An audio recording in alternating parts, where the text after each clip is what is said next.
In this unit, we are supposed to cover following topics.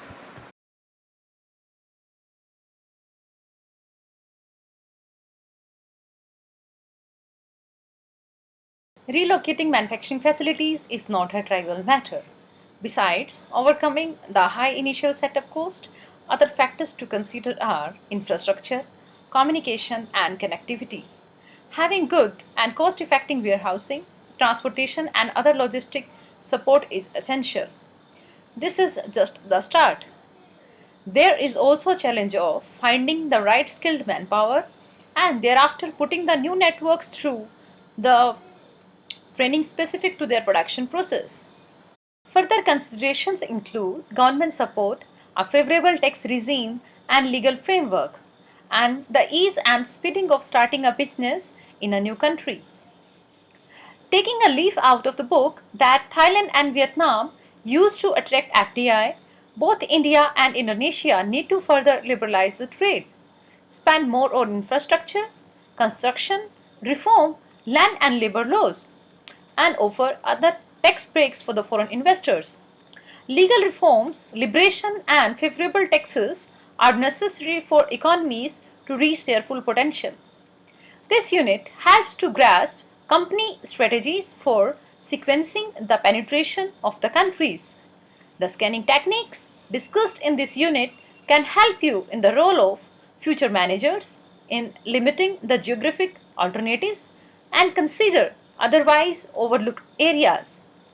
Besides that, it helps in discerning the major opportunity and risk variables a company should consider when deciding whether and where to expand abroad. Companies lack resources to take advantages of all international opportunities. Hence, the companies need to determine the order of country entry and set the rates of resource allocation among the countries. In choosing geographic sites, a company must decide where to sell and where to produce. Like the shift of the manufacturing activities from China to another countries is a major topic of discussion when talk about the country evaluation and selection. Collecting and comparing the information about international markets is not free from problems. Hence, country evaluation and selection guide renders the simple tools where to operate. Scanning techniques aid managers in considering the alternatives that might otherwise be overlooked. Opportunities and risk metrics is the key tool that is used for environmental scanning. Like for sales expansion, economic and demographic variables are taken into consideration. For resource acquisition, cost consideration is the key tool. Four broad categories of risk that companies may consider are political, monetary, competitive, and natural disaster. Companies frequently use several tools to compare opportunities and the risk in the countries, such as grids that rate the country projects according to a number of separate dimensions and matrices, such as on one side the companies plot the opportunities and on the another axis they rate the risk in the countries. As India and the whole world grapple with the COVID-19, it is reasonable that the people make sacrifices, accept the changes, and try to help others. But the most devastating of these sacrifices are the ones being made by the poorest and the most vulnerable citizens who lost their livelihood due to the lockdown. Hence, it is the responsibility of the companies to help these manpower. They stand helpless, unable to access the protection schemes and in particular those that they need the most to provide for their families.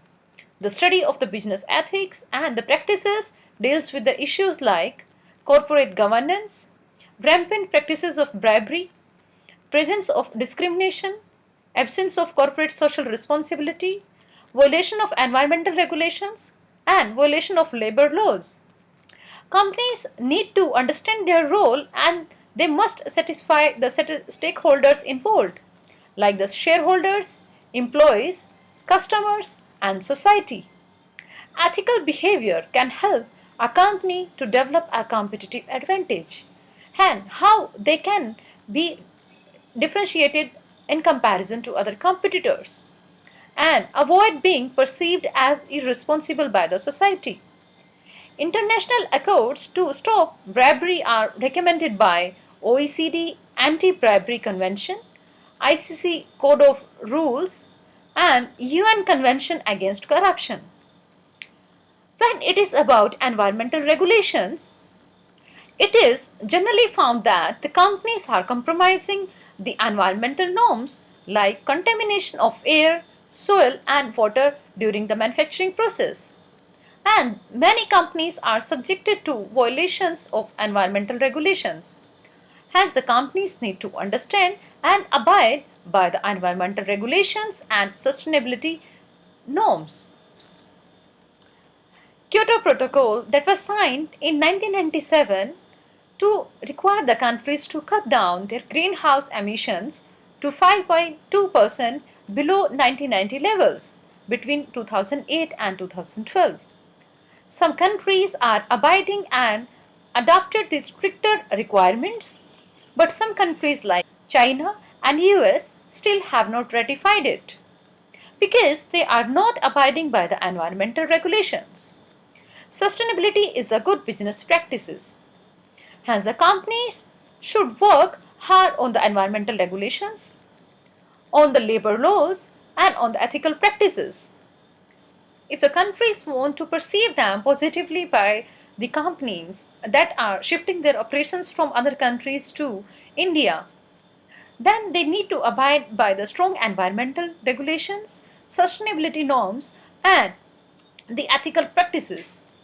One company is looking for internationalization, what they will be looking for in the process of country evaluation and selection. First thing is the infrastructural development of the country, other things like the environmental analysis, and besides that, adherence to environmental and labor regulations.